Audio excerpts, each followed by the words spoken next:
नमस्कार, मैं हूं आपके साथ प्रिया। आप देख रहे हैं आर रिपब्लिक 24 इंडिया न्यूज। आज की खबरों की शुरुआत कुछ इस प्रकार।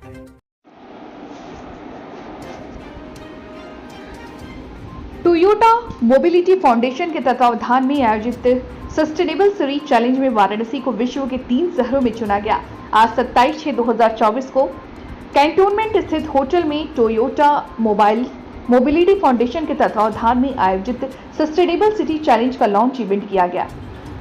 टोयोटा मोबिलिटी फाउंडेशन द्वारा सस्टेनेबल सिटी चैलेंज के हिस्से के रूप में $9 मिलियन की फंडिंग की जाएगी।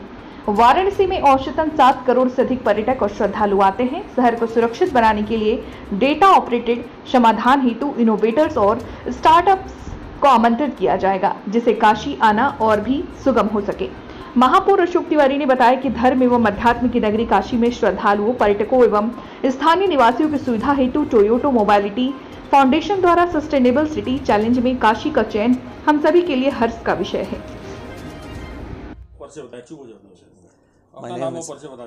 My name is Prasanna Ganesh and I am the Executive Program Director of Toyota Mobility Foundation. Prasanna जी, आज जो स्मार्ट सिटी की बैठक है यहाँ पे किस लिए की गई है, किन-किन विषयों पर चर्चा हुई है? So this Sustainable Cities Challenge is actually is a global challenge where we are trying to solve social mobility problems of how can we help crowd management over here in Varanasi.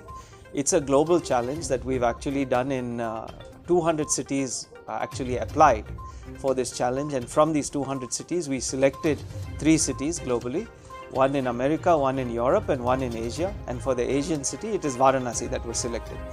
What we are planning to do here in this particular challenge is we are trying to bring in different innovators who can help with looking at how this huge issue of crowd management, especially in Varanasi, which has a wonderful history, beautiful city, but it also has narrow lanes. So the people have to be able to move in these very narrow lanes. So how can we help the crowd management and crowd movement as effectively as possible using technology, but not just technology, also partnership, finding the local partners, understanding what is the local condition, and then trying to leave a solution which can be left behind for the people here in Varanasi. We would like to try and solve the issue of how to make crowd movement as accessible as possible.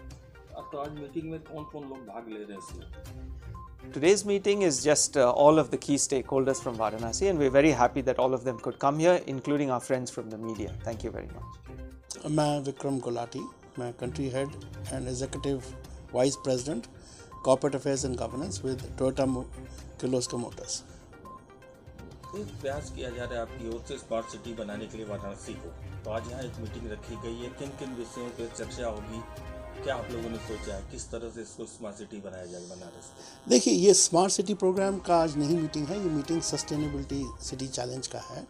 इसमें जो हम करना चाह रहे हैं, जैसे कि पहले बताया गया कि दुनिया में भी हमने एक चैलेंज रेज किया कि मोबिलिटी की जो समस्या है उसको सॉल्व करने के लिए क्या डिफरेंट सिटीज़ ने अपने प्रपोज़ल दिए।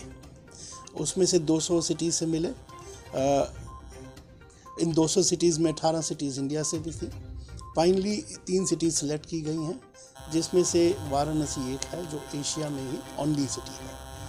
यहाँ पर बेसिकली जो कार्यक्रम किया जाएगा उसमें हम इनोवेशन को प्रोत्साहित करेंगे, यानी कि नए आइडियाज़, टेक्नोलॉजी को लीवरेज करेंगे और उसके साथ में ऐसे सोल्यूशन लाने की कोशिश करेंगे इन अ कोलैबोरेटिव अप्रोच, यानी कि डिफरेंट जितने संस्थाएं हैं या फिर जितने नए आइडिया आ सकते हैं, जिससे जो कि मोबिलिटी प्रॉब्लम आइडेंटिफाई की गई उसको कैसे सॉल्व किया जाए, स्पेशली फोकसिंग ऑन नई तकनीक जो आज के टाइम पे काफ़ी इवॉल्व हो रही है और इनोवेशन जो कि मतलब कि असल लाभ लोगों को दे सके। जहाँ तक टोयोटा की बात करता हूँ, टोयोटा में हम लोग एक चीज़ बिलीव करते हैं, हमारी फ़िलॉसफी है which is mass happiness for all and mobility for all. इसका मतलब सिंपली ये है कि अगर आप देखें जो ट्रांसपोर्टेशन है या मोबिलिटी है, ये not only increases the economic well-being but also helps to connect communities, यानी कि एक से दूसरे का संपर्क और जो इकोनॉमिक एक्टिविटी है उसको बढ़ावा देने में सहयोग करती है। तो इसमें कई समस्याएं भी आती हैं, तो हमारा बेसिकली जो फोकस है वो सेफ, रिलायबल और क्लीन मोबिलिटी का ऑप्शंस देने के लिए। बनारस में आपको सबसे बड़ी समस्या क्या लगती है अपनी घूमे हुए बनारस? देखिए, मैं बनारस पहली बार आया हूँ, ये बहुत प्रीमेच्योर है मेरे लिए ये कहना कि यही समस्या है। इसके लिए काफ़ी डीप आदमी को जानना चाहिए, यानी कि जो लोग यहाँ पर रहते हैं दिन पर दिन, सुबह शाम, वो ज़्यादा बेहतर पोजीशन में है ये बताने के लिए कि असल समस्या क्या है, क्योंकि वो समस्या वो फेस करती है। हमारे जैसे मैं हूँ, मैं एक दिन आया दूसरे दिन चला गया, तो मेरे कहने की ये समस्या है वो उचित नहीं होगा।